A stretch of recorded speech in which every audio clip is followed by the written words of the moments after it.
Al-Quran dan Sunnah tidak menetapkan atau menafikan keberadaan makhluk-makhluk dinosaurus di dunia secara spesifik. Yang disebutkan dalam nas-nas adalah binatang-binatang dengan jenis sebagaimana yang kita kenal sekarang, seperti gajah, singa, anjing, burung, kelelawar, tikus, sapi, dan yang lainnya.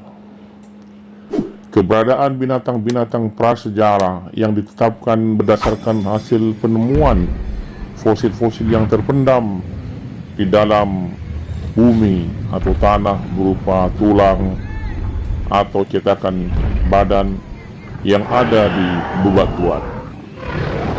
Untuk menentukan mesti ditanyakan kepada ahlinya yang mempunyai spesialisasi keilmuan di bidang tersebut. Karena pengetahuan seperti ini adalah pengetahuan spesifik yang bersifat nadhari, yang membutuhkan penelitian.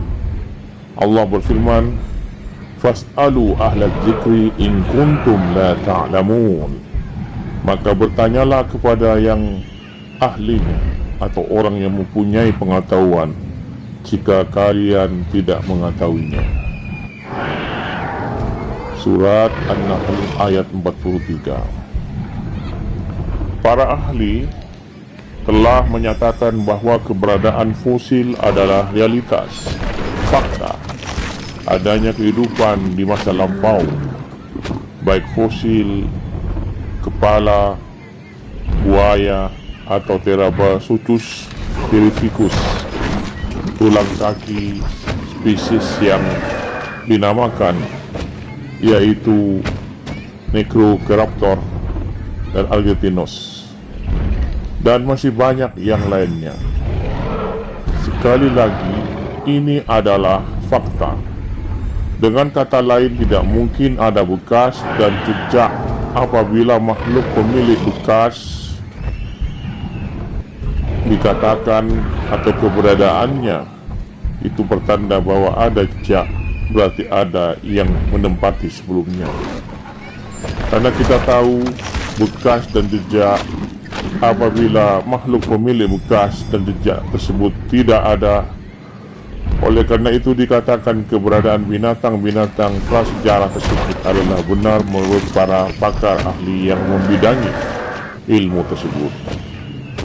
Setiap bidang mempunyai pakar atau yang ahli dalam menjajaki keilmuannya, yang berhak berbicara yaitu yang punya keahlian tersebut. Kita hanya mengikuti dan menelitinya, mempelajarinya. Dan yang terpenting bagi kita adalah faedahnya apa? Apa yang dapat bermanfaat kalau kita tahu bahawa memang ada dinosaurus? Itu perlu dipertanyakan juga. Tapi bagaimana menurut Al-Quranul Karim? Bagaimana menurut hadis-hadis Nabi SAW tentang binatang prasejarah tersebut?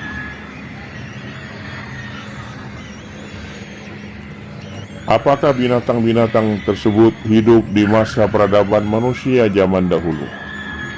Tidak ada yang mengetahuinya, karena masih sebatas perkiraan atau teori. Nas-nas tidak menyebutkannya. Tidak ada yang tahu kapan persisnya Nabi Adam AS hidup, sehingga tidak dapat diperbandingkan dengan perkiraan usia fosil yang dihitung para ahli. Sobat semua, seandainya binatang-binatang tersebut hidup di zaman sebelum peradaban manusia, sebagaimana dikatakan sebagian orang, maka ini tidak mustahil, karena Allah Azza wa Jalla Tabaraka wa Ta'ala telah berfirman, "Wa idh qala rabbuka lil malaikati inni ja'ilun fil ardi khalifah qalu ataj'alu fiha man yufsidu fiha wa yasfiku ad-dima' wa nahnu nusabbihu bihamdika wa nuqaddisu lak qala inni a'lamu ma la ta'lamun." Ingatlah ketika Rabbmu berfirman kepada para malaikat, Sesungguhnya aku hendak menjadikan seorang khalifah di muka bumi. Mereka berkata, mengapa engkau hendak menjadikan khalifah di bumi? Itu orang yang akan membuat kerusakan padanya dan menumpahkan darah, padahal kami senantiasa bertasbih dengan memuji engkau, mensucikan engkau. Tuhan berfirman, sesungguhnya aku mengetahui apa yang kalian tidak ketahui. Maka pentingnya bagi kita melihat bagaimana para ulama tafsir menerangkan tentang ayat tersebut. Khalifah adalah pengganti. Dalam ayat tersebut menunjukkan bahwa manusia hanyalah menggantikan makhluk sebelumnya. Telah ada makhluk yang lain yang eksis hidup lebih dahulu di muka bumi sebelum Adam diturunkan. Lebih jelas lagi, sabda Rasulullah sallallahu alaihi wasallam, khalaqallahu azza wa jal at-turbatu yawm as-sabt wa khalaqa fiha al-jibali yawm al-ahad wa khalaqa as-sajara yawm al-ithnain wa khalaqa al-makruha yawm al-thulatha wa khalaqa an-nur yawm al-arbi'a wa bassa fiha al-dhawab yawm al-khamis wa khalaqa Adam alayhi salam ba'da al-'asr min yawm al-jum'ah fi akhir al-khalqi fi akhir as-sa'ah min sa'ati al-jum'ah fi ma bayna al-'asr ila al-lail. Allah Azza wa Jalla menciptakan tanah pada hari Sabtu, menciptakan gunung-gunung pada hari Ahad, menciptakan pepohonan pada hari Senin, menciptakan hal-hal yang dibenci, keburukan pada hari Selasa, menciptakan cahaya pada hari Rabu, mengembangbiakkan binatang pada hari Kamis, dan menciptakan Adam alaihissalam setelah waktu asar hari Jumat pada akhir penciptaan, yaitu pada akhir waktu hari Jumat antara asar hingga malam.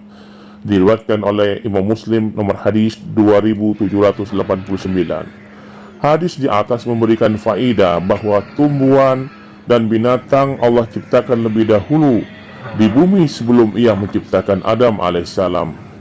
Tentang penjelasan perincian apa saja tumbuhan dan binatang yang Allah ciptakan pada masa awal penciptaan, hanya Allah saja yang mengetahuinya.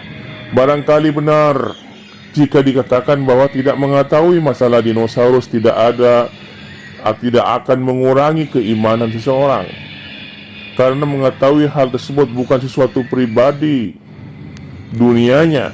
Namun jika dikatakan mengetahui permasalahan dinosaurus dan kehidupan prasejarah, pasti tidak akan menambah keimanan si empunya tersebut. Maka ini tidak benar. Ketika seorang dengan pengetahuan dunia yang miliki semakin bertambah, yakin terhadap penciptanya Al-Khaliq Allah Azza wa Jal, bahwa ia adalah sebaik-baik pencipta. Segala sesuatu yang ia ciptakan pasti ada hikmahnya. Secara fakta ilmiah, mungkin kita pada ini tidak menafikan keberadaan dinosaurus, tapi gambaran-gambaran seperti animasi, gambarnya yang ada sekarang adalah fakta yang harus kita percayai. Semoga ini bermanfaat bagi kita semua. Yuk kita belajar terus, menambah ilmu pengetahuan dan ilmu agama yang terpenting bagi kita semua. Assalamualaikum warahmatullahi wabarakatuh.